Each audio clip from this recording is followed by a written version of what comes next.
Hi all. Hi friends, good morning. So ఈరోజు మనం multigrain dosa ఏ విధంగా ప్రిపేర్ చేసుకోవాలో చూసుకుందాం. దీని కొరకు నేను ఒక గ్లాస్ రైస్, ఒక గ్లాస్ సజ్జలు అన్నీ ఒకే గ్లాస్తో తీసుకోవాలండి. అది టీ గ్లాస్ అయినా పెద్ద గ్లాస్ అయినా అన్నీ ఒక్కొక్క గ్లాస్తో తీసుకోవాలి. 1 గ్లాస్ తైదులు లేదా రాగులు, 1 గ్లాస్ ఆఫ్ మినప్పప్పు, మినపగుళ్ళు, 1 గ్లాస్ సామెలు, 1 గ్లాస్ అరికెలు,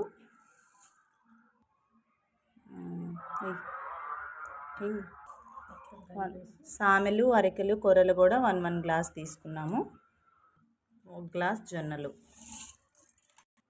ఇవన్నీ బాగా వాష్ చేసుకుని ఒక 5 to 6 అవర్స్ మనం నానపెట్టుకోవాలి. 2 times వాష్ చేసుకొని తర్వాత 1 స్పూన్ ఆఫ్ మెంతులు కూడా వేసుకోవాలండి. మనం డిఫరెంట్ టైప్స్ ఆఫ్ గ్రెయిన్స్ వేసాం కాబట్టి అవి నేను 6 to 7 అవర్స్ నానపెట్టుకున్నాను. మళ్ళీ ఏదైనా సరిగా నలగకపోతే ఇబ్బంది అవుతుందని ఒక 6 to 7 అవర్స్ నానపెట్టుకొని తర్వాత 2 to 3 times వాష్ చేసుకొని తర్వాత ఇప్పుడు గ్రైండర్కు వేస్తున్నాం. శుభ్రంగా కడిగిన తర్వాత ఈ విధంగా గ్రైండ్ చేసుకోవాలి. మధ్య మధ్యలో వాటర్ పోసుకుంటూ గ్రైండ్ చేసుకోవాలి, మెత్తగా గ్రైండ్ చేసుకోవాలి. చూడండి, పిండి అనేది చాలా మెత్తగా ఇరిగిపోయింది. కన్సిస్టెన్సీ ఈ విధంగా వచ్చినప్పుడు ఆఫ్ చేసి మనం పాత్రలోనికి తోడుకోవాలి. సో ఫైనల్గా ఇది మనకి ఫైనల్ అవుట్పుట్ అండి. సో ఇది మల్టీగ్రెయిన్ దోశ కాబట్టి ఇది మనం డైట్ పర్పస్గానే యూస్ చేయొచ్చు. అండ్ ఆల్సో ఇది చాలా హెల్దీ అండి. దీంట్లో ఒక టూ to 3 దోసెస్ తిన్నా సరిపోతుంది. అండ్ మెయిన్ విషయం గుర్తుపెట్టుకోవాల్సింది ఏంటంటే, ఇది పిండి వేసిన తర్వాత పులవడానికి అస్సలు బయట పెట్టకూడదు. నాకు ఫస్ట్ టైం తెలియక నేను బయట పెడితే చాలా అంటే చాలా ఆడ్ స్మెల్ వచ్చింది.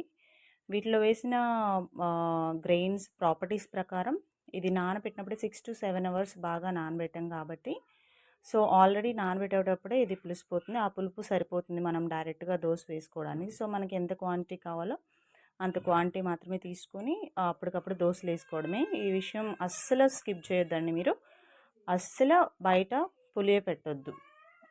గ్రైండర్ వేడి ఆరిపోయిన తర్వాత డైరెక్ట్గా ఫ్రిడ్జ్లో పెట్టుకొని మీకు కావలసినప్పుడు మాత్రమే కొంచెం కొంచెం తీసుకొని దోశలు వేసుకోవాలి.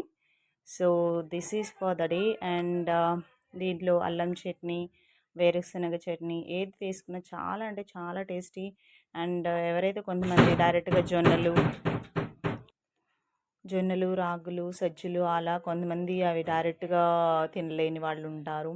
అండ్ ఆల్సో అవి వాటితోనే సపరేట్గా చేయాలంటే వేరే వేరే ప్రాసెస్ ఉంటుంది. బట్ నేను చేసిన ప్రకారం ట్రై చేస్తే మీరు ఎన్ని దోశలైనా ఈజీగా తినొచ్చు. So for more interesting videos like this please do subscribe. Thank you. ఇది మన ఫైనల్ దోశ అండి. దీన్ని అల్లం చట్నీతో తింటే చాలా టేస్ట్గా ఉంటుంది. చూసారా ఎంత పర్ఫెక్ట్గా వచ్చిందో. అచ్చం నార్మల్ దోశలాగే చాలా పర్ఫెక్ట్గా వస్తుంది. ఏమాత్రం డౌట్ పడక్కర్లేదు. సో మీరు ట్రై చేసి కామెంట్ సెక్షన్లో చెప్పండి ఏ విధంగా వచ్చింది అని చెప్పి మీరు ఫస్ట్ టైం ట్రై చేస్తున్నట్లయితే. So this is for the day. So subscribe for more interesting videos. Thank you. So this is our final output అండి. సో అల్లం చట్నీతో కానీ టమాటా చట్నీతో కానీ ఇంకా మనం వేరుశనగ చట్నీ ఏ చట్నీతో తిన్నా చాలా టేస్ట్గా ఉంటుంది. నేనైతే మా ఇంట్లో కొత్తగా పట్టిన టమాటా పచ్చడి ఉంది, దాంతో ట్రై చేస్తున్నాను. సో మీరు ట్రై చేయండి. Taste is awesome like anything. So that's for the day. Thank you. Share, like, share, subscribe.